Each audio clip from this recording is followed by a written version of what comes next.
Hi everyone, I'm Shelley and you're watching There's No Place Like Home.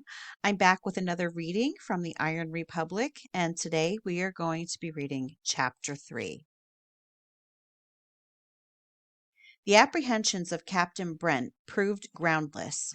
The passage was open, and though there was considerable floating ice, the current was driving it in the same direction, and we experienced no difficulty in sailing through. Indeed, it was impossible for us to do anything but go through, for after we had gotten fairly into the strait, the current was like a mighty swift flowing river, and had there been a fair wind to go back, it must have blown half a gale to drive us against such a tide as was sweeping through. I was convinced that this was a permanent strait and not merely an accidental break in the Great Barriers. The regular smoothness of the sides showed the effects of a continuous current and the abrasions of great masses of ice carried through by it. I say I was convinced then, but when on our return we found the passage in every respect practically in the same condition as when we passed through first, there was positively no room for doubt. I will not contend that this strait is always open, but I do maintain that it is a permanent channel through which a strong current flows, and I am certain that there is a backbone of terra firma underneath these barriers of ice, through which this passage cuts, and is as permanent and clearly defined as the Straits of Magellan or Gibraltar. I have a theory, but as it must be elucidated in dry deductions of scientific reasoning, I will not inject it into this narrative. It is my intention, though, as soon as possible to prepare a more elaborate work, which I am constrained to believe will be a valuable addition to scientific literature. It is probable that this passage is sometimes closed by ice packs, or the entrance may be jammed with great masses of drift ice, while beyond, the channel may still be open. With a current always flowing through from the north, it is easy to imagine that a great iceberg happening to be nearby would be drawn in. If it were large enough to fill up the passage, as many of them are, it would be firmly held there until crushed and broken up by the waves, hiding the strait and giving the appearance of a solid ice wall. Then, too, mariners in these wild sea wastes are very cautious, seldom approaching near enough to the barriers to detect this passage, even if it were open. What the depth of it is we had no means of ascertaining, for though we spliced together all the lead lines aboard the ship, we never succeeded in finding bottom anywhere. On account of the tremendous current that set through with the ship, the log was valueless, but from close observation, both going and coming, Captain Brent estimates the length of the passage to be about 25 miles. On the farther side of the ice walls and sea presented practically the same features as on this, the shining cliffs running away as far as the eye could see on either hand, while the black ocean heaved with great billows that broke with continuous thunder against the barriers, or threw their spray high up on the great solemn icebergs that floated in silent majesty, too immense to be shaken by Neptune in the wildest efforts of his wrath.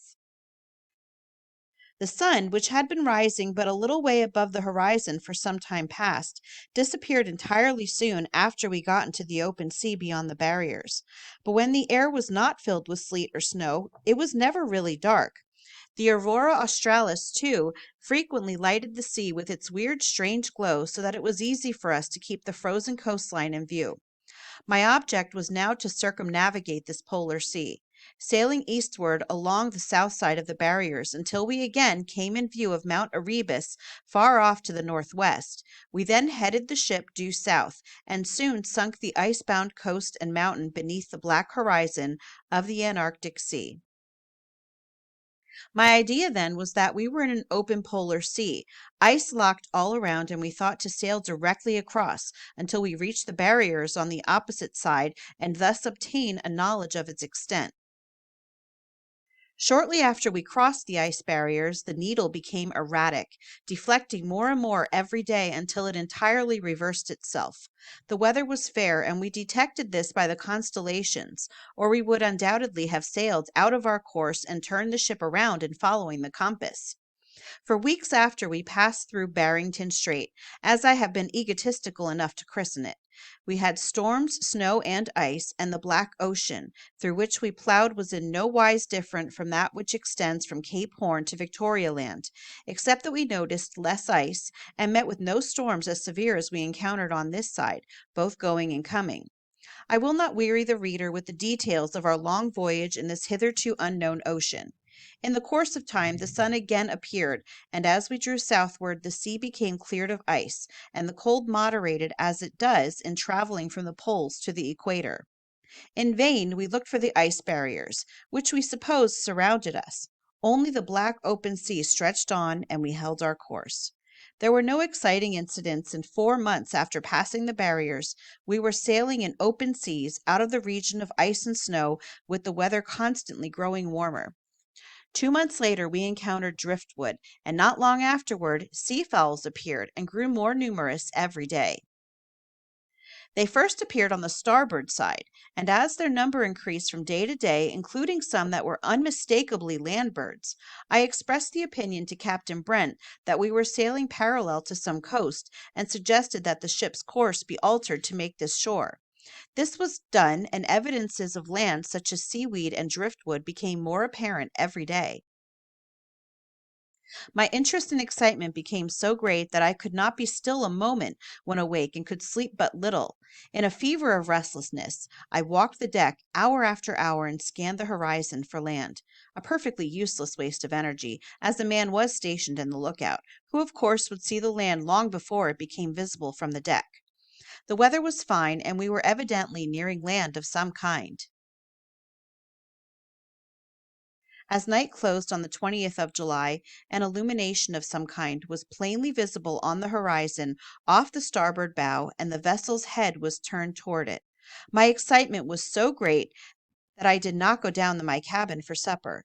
The illumination grew plainer constantly, and at 10 o'clock the lookout at the masthead said he could distinguish what seemed to be electric lights. At this my hopes fell. I had been thrilled with the idea of approaching an unknown land in an unknown ocean, and now it seemed that in some way we had gotten back into the beaten track of the world and was approaching a modern city. Captain Brent was of the opinion that it was one of the cities on the west coast of South America, although it was impossible to understand how we could have gotten there, as we had been sailing south by the heavens ever since we left the polar regions. In a short time it was plainly to be seen from the deck that we were approaching a considerable city, lighted by electricity. As we neared the land, the lead was heaved constantly, and after running in as close as he dared, the captain cast anchor and waited for daylight before attempting to enter the harbor. As soon as the ship was made snug and everything became quiet on board, I was struck by the strange silence of the city that lay before us. Although evidently a large city and a modern one, if we might judge from the brilliant manner in which it was lighted, there was an entire absence of that roar and rumble which characterizes the modern American or European city. As a matter of fact, although we lay within a few miles, no sound of any kind came to us, and the silence was strange and weird like, as though it was some brilliantly illuminated city of the dead. And that, my friends, is the end of chapter 3. Now, I think it's getting pretty good. So I'm looking forward to our next installment, which of course will be chapter 4. But that's it for today. This was a short chapter. If you like this video, give it a thumbs up. If you haven't subscribed and would like to hear more of what I have to say, I would love if you would do that. If you have any questions or comments, you can leave one down below.